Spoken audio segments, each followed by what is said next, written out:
ভাই অকল হুজুরে কিতা কই সম্পূর্ণ ভিডিওটা দেখিয়া যাও।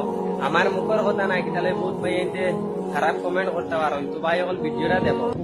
আমি ব্রাহ্মণের সন্তান, 12 মাসে 13 পূজা করেছি। 33 কোটি দেব দেবী, তুলসীর গাছের তলায় আরো আছে 64 কোটি ভগবান। আমি 21 বছর গবেষণা করে বেদ, পুরাণ, রামায়ণ, মহাভারত, জেন্দাবেস্তা, স্মৃতি শ্রুতি, মনুসংহিতা, শ্রীমদ ভাগবত গীতা, রাজভোগ আর কালীভোগ ছাড়াও অসংখ্য কিতাবাদির উপরে, সংস্কৃত ভাষার উপরে পাণ্ডিত্য অর্জন করে ডিগ্রি নিয়ে 44,441 খানা মন্ত্র পড়ে 30,000 মন্ত্র মুখস্থ করে দেখলাম তাদের ধর্মগ্রন্থে কোথাও নেই তার কোনো প্রমাণ।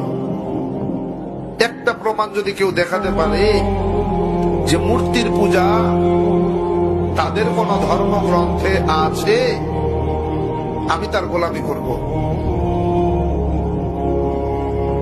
একটা মন্ত্র যদি দেখাতে পারে, তাদের বেদ বলে নাক আসতে, প্রতিমা আসতে, আমি সৃষ্টিকর্তা ঈশ্বরের কোন প্রতিমূর্তি নাই, প্রতিচ্ছবি নাই, আকার নাই, আকৃতি নাই, আমাকে দেখা যায় না, ধরা যায় না, ছোঁয়া যায় না, আমি লাল, নীল, হলুদ নাকি সবুজ তা বুঝাও।